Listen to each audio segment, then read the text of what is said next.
Hey everybody, and welcome to this episode of Transit Tangents. My name is Lewis. And I'm Chris. And today we are talking about the form of transit that you probably see everywhere where you live. Not actually, but that you maybe have seen at an amusement park or if you've traveled outside of the country. Today we are talking all about the monorail. The monorail. Yeah. Who wasn't fascinated as a kid about the idea of the Disney monorail? Totally. I used to when my grandparents, they took us to Disney World and I was 6, and we had this video that they would send out. So you would contact Disney and be like, I want to do a vacation, and they would send out this vacation package for planning with the VHS tape. And I watched that VHS tape over and over and over again as a kid. And one of the parts that stands out to me most was the fact that it had the monorail in the video, and it showed it a lot. Wow. And I was just so fascinated by the monorail at Disney. Wow. I never had a VHS tape, but similar theme. I used to be a big roller coaster tycoon nerd, and I used to build monorails, and I would actually make it public transit throughout my amusement park and roller coaster tycoon. I also did that. Yeah. And you could bury them underground too and make loop stations around the park. Ooh, I don't know if I ever did that. That's pretty good. I was very innovative in the roller coaster tycoon sphere. Yes, yeah. And of course we see them in City Skylines, but not in City Skylines 2 yet, but that's a conversation for a whole other day.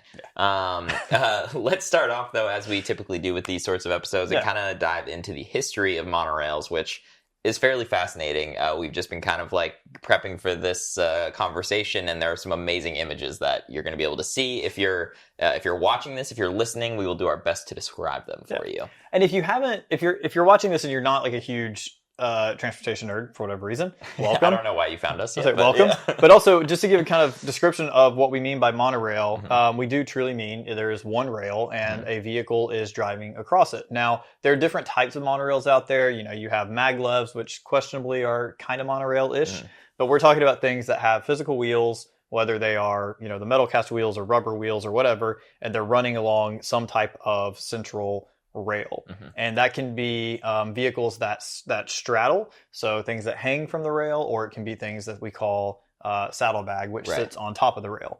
So let's just kind of give a little overview of exactly what we're talking about. So to dive into some of the history here, the first kind of monorails that we're going to talk about, they go back to the early 19th century, but the first notable one, I guess, is the Henry Palmer model that happened in the UK in 1821, which wildly was a monorail that was pulled by a horse. Yeah. Which, when we think of monorails today, it's this futuristic thing. Right. So to think of it being pulled by a horse is pretty wild. But at the time, it kind of was futuristic, even though it was horse-powered. Yeah. And this one actually was suspended. So this monorail was hanging from a rail, essentially, being pulled by a horse, and it was mostly being used to carry freight. So this one wasn't necessarily a passenger monorail, but was meant to be carrying goods back and forth. But this really kind of laid the groundwork for where monorails would go in the future. Yeah, and you can get into a rabbit hole of monorail designs. There's a lot of black and white pictures of all types of goofy trains. There's a gyro monorail, which looks like a full train, but it just runs along a track on the ground, and it bends and everything. Yeah, it looks like it's impossible also. It does look like it's impossible.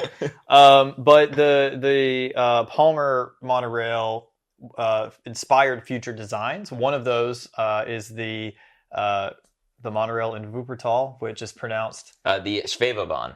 Now I can't even say it. Schwebebahn. The Duolingo's paying off. Yes, I've been doing German Duolingo, and Chris looked at the word and was just like, I don't know how to say that. And I was like, I think I got it. And I had it pretty close, actually, and then I just botched it when it came time to actually do it. But you got it. We're there. But I've had the absolute honor and privilege of being able to ride that particular system. We talked about it way back in the beginning of the podcast. 1. It was episode 1. I don't recommend you go listen to it, because it's probably not it's a good probably episode. terrible. We've gotten better at this, I think, but I was able to ride this monorail in Wuppertal, and a good friend of mine actually just rode it as well. He's super excited about it. But it's this beautiful, sleek monorail train that is suspended from these tracks that follow this gorgeous river through a valley. It's absolutely incredible. If you ever end up outside of Cologne, Germany, definitely go and check this out, especially if you're a transit nerd. But this was a super modern version of public transit for the late 1800s, and it was inspired by this old horse-drawn version. And it's amazing that it still operates today, too. And it looks, they've actually done a good job. Like, the stations looked fairly modern and very, like, it's actually a functional transit still. They've done a lot of updates to it. Yeah, of course. But it's pretty amazing that it's still running. And there's a couple of other monorail systems that were inspired by this one. But that was like the first real super public, super heavily used monorail system. Absolutely. And then we kind of move forward into the 1900s. The technology was continuing to evolve, and we got the kind of next major one we're going to talk about today, which is the Boynton Bicycle Railroad. Which is a fun name, and it's called a bicycle railroad because it is just, again, kind of up on two wheels like a bicycle would be. It's not kind of like a train where you've got, obviously it's more than four wheels on a train, but where you have wheels in each of the corners, you just have wheels in the center, which is, again, kind of interesting to think about. And everyone pedaled. Yeah, that would be way cooler. But not everybody pedaled. It is a wild looking one, and we'll throw up some photos of it, but it was basically like if you took a train and you just put one wheel on the bottom of the entire train and then ran that. Like, it looks like a steam locomotive on a single rail. And this one ran in Long Island, New York. It was a little bit more of a touristy attraction. The cars were 2 stories, and they could fit up to 70 passengers on them. And was there a top rail to this one too? Okay. So it kind of looked like you took a double track system and just flipped it on its side. Right. So you had the main rail on the bottom that the train ran on, and then you had a rail at the top that was just a guide rail to kind of make sure keep that the it balance. didn't, make sure it didn't like really sway off the track or anything. But it only ran for about 2 years before they shut it down. Gotcha. And this was in Long Island, New York, just for clarity here. And I mean, ran for 2 years, and correct me if I'm wrong, but I don't think we saw much like this exact design afterwards. There's only one other one that was somewhat similar that came a little bit after this, and that was the Pelham Park and City Island Railway. Okay. And this was also a monorail design. It was mostly just a ground track, and I think in some places they had a guide rail on the top. That one also ran, I think, for about 2 years. And the car on it was also horse-drawn when it first started. Okay. They decided to electrify it as like the first electrified monorail, and on its inaugural ride, it fell off the track. It's really so the first day they electrified it. Yeah. It's really inspiring for people who are looking at this as like, this is the future. Right. Well, and unfortunately, I think we're going to have another first day mishap, and we talk about our next one here. So, I mean, you've got some of the better history on this, so I'll let you explain it. But the monorail that most people are probably familiar with when you think monorail is very likely the Disney monorail. You had some interesting history, though, from back in the 50s when Walt Disney kind of got interested in monorails initially.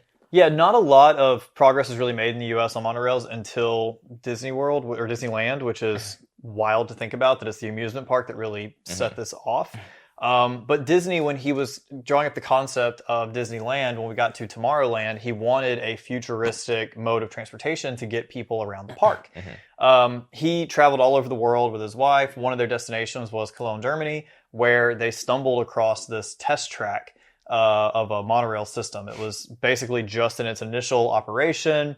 And this test track was run by the Alweg company, if I'm saying that correctly. ALWEG. I think you got it, yeah. So W's are like V's. That's what I know.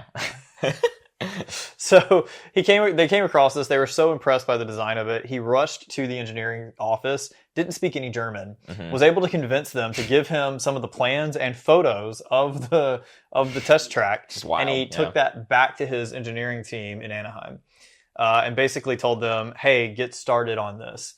And they didn't know where to begin. They took a blank sheet of paper and they drew out what they envisioned, and then had to set about this whole journey of figuring out how to put it together. Right. And you were saying too, like, obviously, there were not monorails in that area during that era in the US. So they were literally like scrounging for parts at like junkyards and stuff, trying to pull pieces together to be able to make this happen. And they actually had to bring out the Alvig company to come and help at a certain point to make this actually happen. Yeah. Engineers were going to junkyards in California and pulling old electrical components and cable system components from the old trolley systems in San Francisco. So it's funny. There's like a combination of like hot rod parts and electrical components from old trolleys that really went into making the Disney monorail.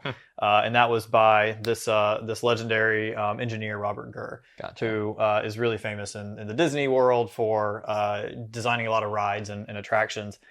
But they scrambled to get this together. And it was 2 weeks before the park opened that they had the whole thing ready to go and to be tested. And they turned it on, and it went an eighth of an inch before all of the drivetrains burned up.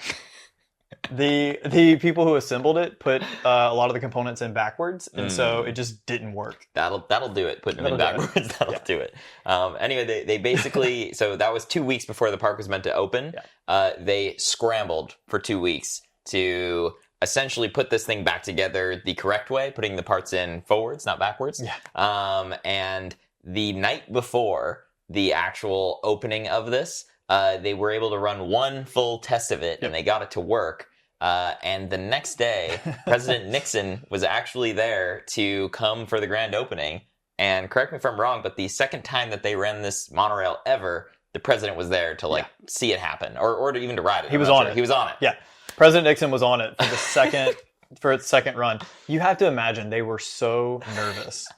We're going to jump right back into this episode in just a second, but first, if you have not liked this video, go ahead and do so. Also, leave a comment. We love reading all of them and respond to as many as we can. And be sure that you are subscribed so that you catch every episode as they come out. Please share this with your friends, and if you don't have time to watch YouTube videos in the future, you can catch us on any of the podcast platforms that are out there. Just be sure to leave us a rating and give us a comment. Disney's vision of this was that they were gonna show this off, and it was going to be this revolutionary style of transit that would really take off across the country.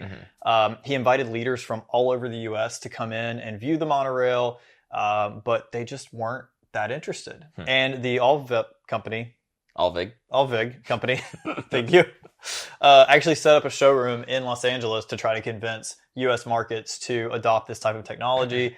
But it just didn't really take off. Right. It kind of seemed like monorails are going to be destined for just amusement park spaces until we get to some of the World's Fairs in the 60s. And a World's Fair, I wish we still had the grand World's Fairs that we used to have in the past. But the World's Fairs are always a showcase of technology of tomorrow. And there were a couple of notable World Fairs that looked at the monorail as a good way to attract visitors to their events, and they adopted it. I also do wish we still had these World's Fairs. I believe Seattle in particular, the Seattle Space Needle, which is sticks out in their skyline, obviously was built for the World's Fair. It'd be fun to have fun looking buildings like that all over the place. But Seattle did build a monorail for their World's Fair. It's 1.2 miles long and connects the Seattle Center with downtown Seattle. And that's one that actually continues to operate, serving mostly tourists, I'd imagine, but probably some commuters as well if you live in the exact correct places to be able to get back. If you live in the right place, sure, it can be useful as a commuter, but for the most part, it's tourists. I've ridden it once. I think it was my first trip to Seattle, and we took it from the sort of Space Needle area back towards the I think the convention center. And this system is one that people in Seattle have talked about for a really long time about expanding, and it just never really gains the traction. Right. And Seattle is expanding other transit networks. That'd be an interesting city for us to talk about at some point. You were actually just there fairly recently. But yeah, I mean, we'll see. Another kind of city where we've seen this, which we've just recently had an episode about, is San Antonio. If you haven't seen that episode, we'll make sure that there's a card you can click on here, or you can watch right afterwards. If you're on YouTube, or if you're on Spotify or Apple or wherever, you can go scroll back and look for the San Antonio episode. But they also built a monorail for their Hemisphere 1968. Yeah, I like the name of it. Yes. They also have a building that looks just like the Space Needle, basically. They built it's the Pan America Tower, and you can go to the top, and it's actually really cool. There's a restaurant. It's very neat. You can see forever from the top. It's so cool, and it's such a striking part of the skyline in San Antonio. Yes, the unfortunate reality about the San Antonio monorail, though, was that number one, it no longer exists, and at one point it actually crashed, killing somebody, which is unfortunately obviously not great. No. There was a defect, I think, in the track, and one of the cars bumped off, and like an accordion, it just pulled all the other carts off. So not great. No, definitely not. Yeah. Beyond that, though, in the U.S., most of the time you see a monorail outside of an amusement park, it's going to be at like an airport. There's a lot of interesting people movery type things. Is the Detroit one even that one? I don't I don't know. think so. Yeah. Systems like that, though, where it's Yeah. generally short distances. For whatever reason, again, airports is like a pretty common use case for them. But I think the future of monorails really gravitated towards these autonomous people movers. So they're going to be much smaller, like 1-2 cars that fit a very limited number of people. Right. Like you said, airport use cases, amusement parks or resorts, that kind of thing. Yep. There was a use case in California in Mammoth Mountain, which is my absolute favorite ski mountain. But they were introducing sort of innovative transportation solutions, and they decided to introduce this automated people mover. And it was like these 2 sort of toaster-shaped cars, if you can imagine what a toaster shape is. But it's like these 2 toaster-shaped cars, and they were autonomous, and they would convey people to one of the lifts. Unfortunately, it went through the end barrier of the rail at one point and ended up injuring 2 park guests. Some of the lifties then started calling it, instead of the people mover, they started calling it the people remover. Yeah. So, yikes. You lost the PR battle at that point. Yeah. It didn't last very long, and by the 2000s, it was gone. Yeah. So outside of these couple special use cases where you're a people mover at an airport, at a resort, at an amusement park, monorails never really took off as any sort of real transit solution in the US from the 60s all the way up until the 2000s, kind of for a whole bunch of reasons, whether it be high construction costs. Obviously, like they were not as mainstream as light rail or heavy rail or whatever buses in the United States. So there were higher construction costs involved because you didn't have all the parts, the people who knew how to work on them, the engineering firms, all that sort of stuff. You also had integration complexities. I don't think city engineers really know how to integrate it into the rest of the transportation network. Right. I think that's a challenge. Yeah. Because it's right.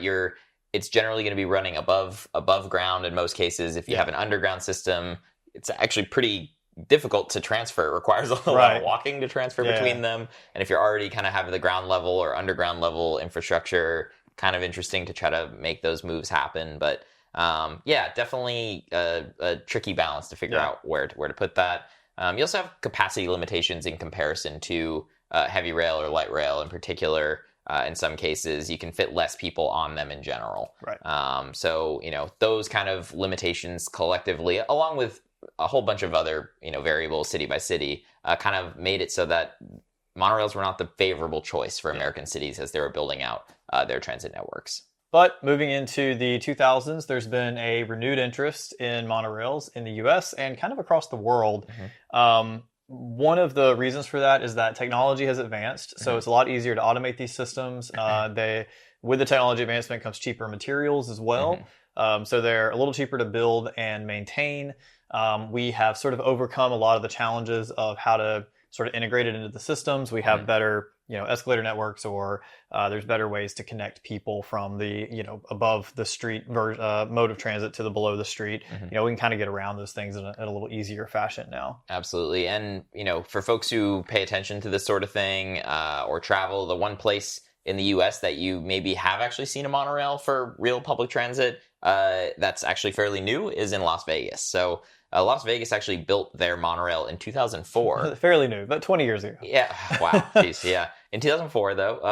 And it primarily serves the Vegas Strip, essentially connecting some of the casinos. It runs behind Las Vegas Boulevard. So if you're not looking for it, you maybe haven't seen it. Have you ridden this one? I've actually not ridden it, and I've been to Vegas a couple times. And I think I've only seen it one of the times I was there. I was not like... Anytime I've been in Vegas, it's usually been kind of quick in and out. I think I took it from the Luxor to the MGM.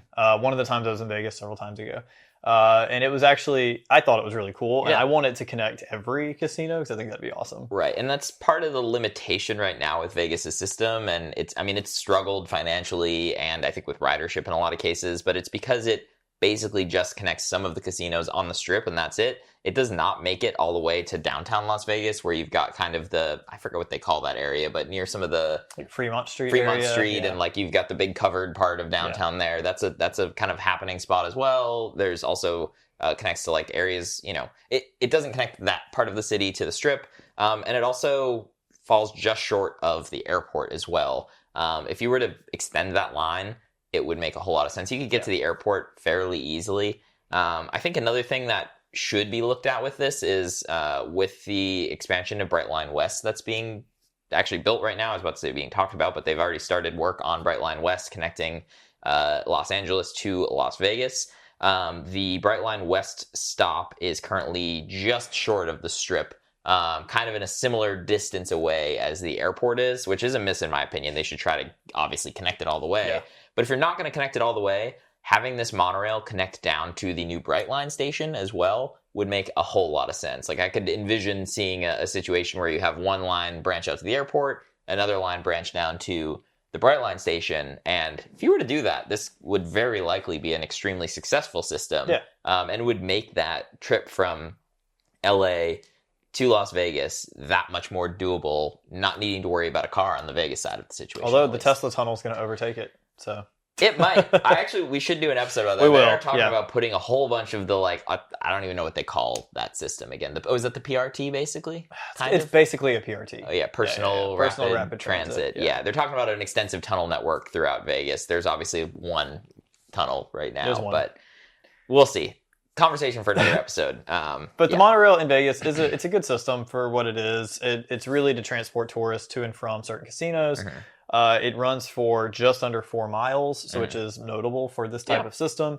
And it does help alleviate congestion on the Las Vegas Strip because it's that many more people who aren't going to be calling a taxi to take them to the other end of the Strip. Right. But all in all, it is mostly a tourist attraction. Totally. And in a sense, it is still an amusement park because it's Vegas. Yeah, that's fair. But it could be a real system. Could be a real thing. It to be. Yeah. So monorails in the U.S. kind of flopped. We're seeing a little bit of advancement, but there's not a lot of talk about new monorail systems. They present quite a few challenges. Yeah. However, outside of the U.S., monorails have taken off in some markets. The most notable would definitely be Japan.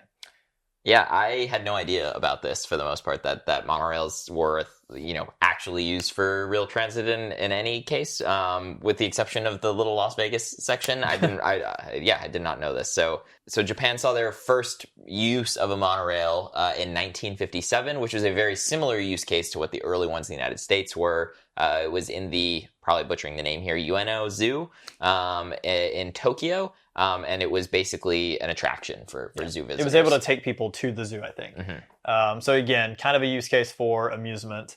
But it inspired people in Japan to look at this as a viable transportation solution. Mm-hmm. And they sort of latched onto it. Totally. Outside of the zoo, we go into the 1960s. And this is when this economic boom in Japan and this huge rapid urbanization that was happening. The government was looking for better ways to get people from suburbs back into the city and to move people around these now incredibly urban environments. Mm-hmm. And that led them to looking at monorails. Mm-hmm. And one of the first real urban monorails in the world, that was in this part of the world for sure, happened in 1964. And this was the monorail that connected to the airport at the time. And they used that as sort of a showcase to say, okay, we can use this to get you to the airport. Mm-hmm. We can use this to get you pretty much anywhere else too. Totally. And this kind of spurred other cities in Japan to look at this as a real transit use case. In the 80s and 90s, we saw other Japanese cities start to actually use monorails for real transit solutions. 1985 saw one. In 1990, we saw Osaka install one. And theirs became one of the longest in the world at over 28 kilometers long.